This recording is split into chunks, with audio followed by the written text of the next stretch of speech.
Hey everyone, I am back for another guide, this time on the Loki, since that's what you guys voted for.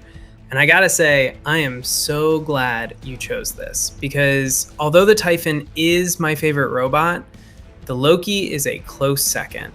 I've kept that thing in my main hangar since it first came out 7 years ago, and I still use it today. So if you have a Loki, or if you want to make one, I'll explain how to build it and how to play it in this guide. I'll even give a few tips you might not know that could change your whole playstyle. So anyways, enough talking, let's get into details now. The Loki is a tier 3 bot you can get in the workshop or directly for 9,500 gold. And although it's 7 years old, it still sits right there among the best free-to-play robots. While it has some of the worst firepower in the game, with only 3 light slots, it excels at one thing: beacon running. And this is all thanks to its ability. You can switch between 2 modes, one where your weapons are available, and the other one where your weapons become unavailable, but you gain a decent speed boost and, more importantly, you enter stealth, until you exit out of the ability. This means that if you want to, you can stay in stealth indefinitely. That makes the Loki the perfect bot for beacon running, thanks to its stealth and its insane speed, as well as a decent assassin for finishing off key targets. It has quite a specific playstyle, but in my opinion, it's really fun to play, especially when things go well. And even though it struggles a bit in the current meta, I still think it's very usable, even in Champions League. So if you don't already have a Loki and you're free to play, what are you waiting for? Unless you already have a good beacon runner like a Skyros, having at least one is recommended, and Loki will do the job very well. For that matter, even if you spend money on the game, I still think it's a great choice. So, let's start with the specialization track, as always, and for the Loki, the best specialization track is by far the Saboteur one. Unlocking all these modules isn't as important as for some other bots, but both modules provided by this path, the Beacon Operator and the Robot Accelerator, which are the best options, will make your robot way better at beacon running. As for the first module, I prefer to get some extra damage for when I want to assassinate people, and for the active module, you have a few options. You can never go wrong with healing units. Phase Shift is decent too, but I find it a bit too expensive for what it's worth on the Loki. In my opinion, the best one is the Jump unit, as it allows you to be even more mobile than you already are to get to beacons earlier and escape dangerous situations, all at a reasonable cost of 20 power cells. Now, about weapons, the good thing about the Loki and what makes it so good for free-to-plays is that not only does it only have 3 slots, meaning you only need to upgrade 3 weapons, because of the way it works, you can realistically play it even with level 1 weapons, or who knows, even without any weapon. This is because you want to almost always be in stealth for beacon running, so your weapons are disabled most of the time anyway. However, you can get a lot more value with your Loki if you assassinate some key targets on top of beacon running, and that can feel very rewarding. That's why I still advise you to get some weapons on it. Just keep in mind that upgrading them isn't a priority. Use your resources on other robots first instead. So as for weapons themselves, close-range burst weapons are almost always the best choice. Your stealth allows you to attack enemies from point blank, meaning you can fully utilize the damage of shotguns, and the burst allows you to go back in stealth fast enough to not take too much damage. Some of my favorite weapons include the Elox or the Hippos for pure damage, the Sonics for gray damage, the Gangle to prevent healing, or the Halos for lockdown. However, these work better when upgraded. If you still want to use a low-level Loki at its full potential, I advise you to use Needles and never attack anyone. They give you an Aegis shield that will make you almost impossible to kill if the enemy doesn't have quantum radar. As a little note, I want to add that the next weapon that Pixonic is going to release, which is a shotgun called the Harmaton L, seems completely busted at the moment and will probably be the absolute best weapon for the Loki when it comes out. Let's talk about something very important for the Loki: drones. While you don't necessarily need to have an upgraded drone for it to be good, in fact, any level 1 drone with a built-in weapon can work thanks to a trick I'll show you later, there is one drone that, if maxed out, makes the Loki so much better. This drone is the Kestrel. The buffs it gives aren't that good, except for the one you get when it's maxed out. Every time you get in stealth, you get healed quite a lot, including gray health. And since the Loki only has a 5 seconds ability cooldown, that means that at any time you can get in a safe spot, spam your ability a couple times, and get back to full health.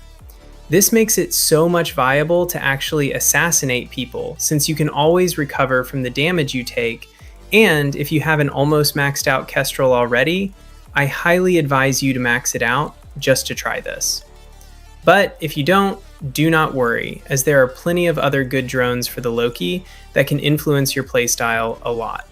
If you like to play as an assassin on top of running beacons, obviously the Kestrel is great, but the Showdown is really good too, as it gives a significant damage boost as well as some good healing. The Armadillo is also good, as it can make you extra tanky. In fact, an upgraded Armadillo and a fast Loki with decent weapons can roll through lower leagues, since it gives you just enough tankiness to be able to fight. Other than that, the whiteout drone can be really annoying for your enemy if you just stay near them and keep EMPing them. Finally, thanks to the trick I'll show later, the Ching-Ting drone, with its strong built-in weapon, is surprisingly good even at level 1, and works even better at max level, especially with the Halos build. Let's finish with the pilot skills. The dedicated Loki pilot, Chester Cohen, only cost 1,000 gold, and it heals you when entering stealth, and, more importantly, it gives you 2 extra seconds of stealth when you click your ability.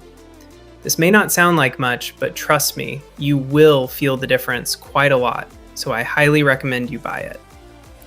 As for the pilot skills, since we are primarily going for a beacon runner build, you'll want any skill that can increase your speed. I'll put mine on screen, but if you're building your pilot, focus first on getting Ninja, since it's the best speed skill for a beacon runner.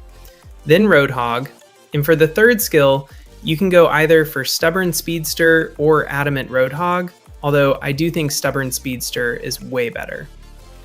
Other skills that can be useful are Armor Expert to be less squishy, Raider Mechanic and Master Gunsmith for extra damage, or even some healing skills like Mechanic.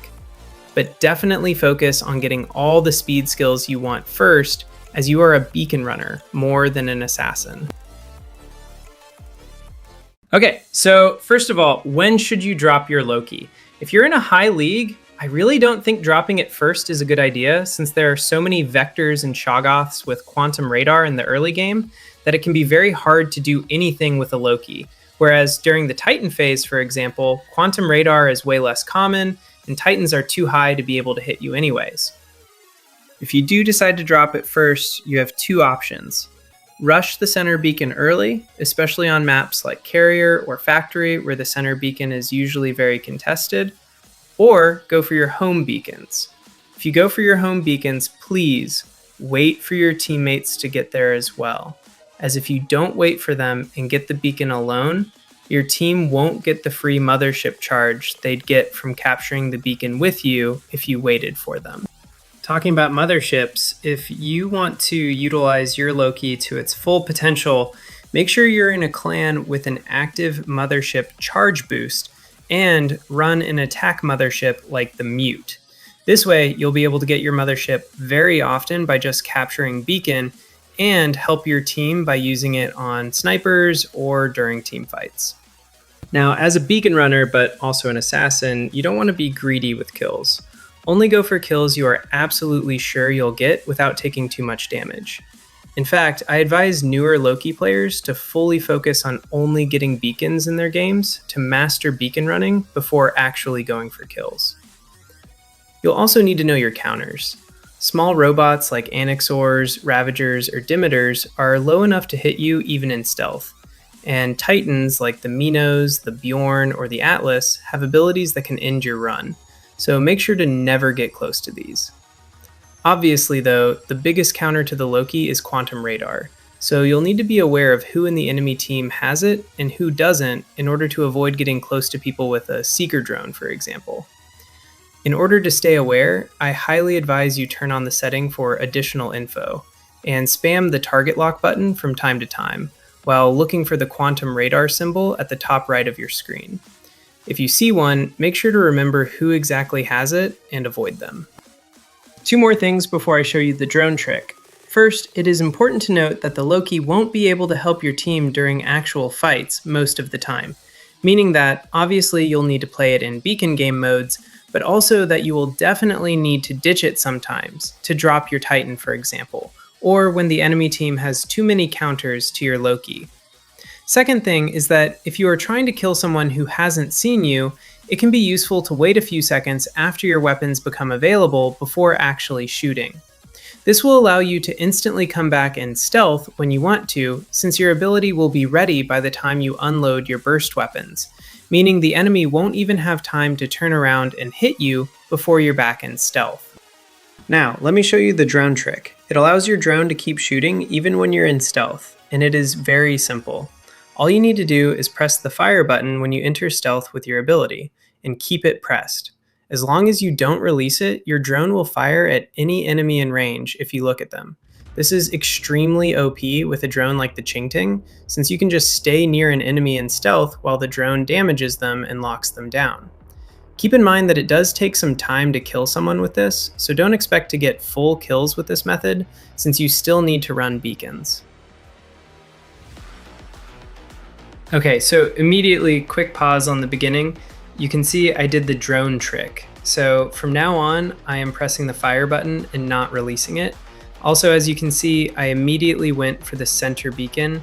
I don't think it's the best strategy on this map, but I did it anyways. You can also see why the jump unit is so good, especially for getting these early beacons. I like this full game quite a lot. You'll see I already used some sections for the tips part, because although it isn't the best game you can get with the Loki, I think it shows pretty well the different ways you can play this robot, as an assassin and as a beacon runner. So I got a mute on this Vector, hoping that me and my teammate would be able to damage him, but unfortunately my teammate died and I can't fight a Vector alone, so I just got some damage and run away, still doing the drone trick. And it was very useful since it allowed me to lock down this guy while staying completely safe in stealth. The lockdown is extremely long with a maxed out Qingting drone, by the way, so this was very good since this Vector wouldn't be able to get the C beacon for a while.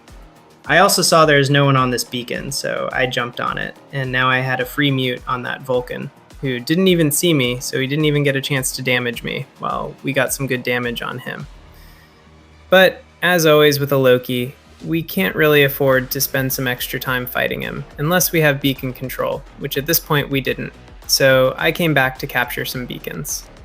And yeah, something you'll want to do if you play a Loki is getting into a rhythm. By that I mean always be doing something. I fought that Vulcan for a few seconds and then run away to capture beacons again. The idea is that if I waited for my ability to be ready again to attack the Vulcan a second time, it would have broken my rhythm and I would have lost time overall. Whereas by instantly going for the C beacon, I lost no time and kept being useful for the team, which is what you want. You can also see I spammed the lock button a little bit earlier and also paid a lot of attention to my surroundings. You really want to have a good map awareness with a Loki, not only for beacon running, but also for supporting your teammates with orbital strikes, as I did with my mute on that Anaxor. So yeah, overall, I believe the rest of the game was pretty much flawless. I'll let you watch it, but I think I said everything I wanted to say. The Loki is definitely a lot of fun when you can get into that rhythm, and is such a pain in the ass for the enemy team when they can't get it. It's extremely free-to-play friendly if you focus on beacon runnings, so definitely try it out.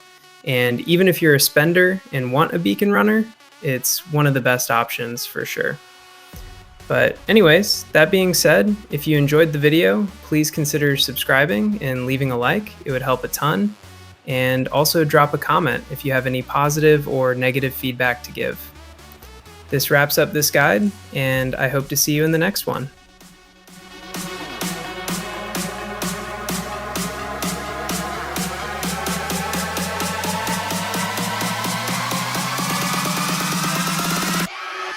Switch back.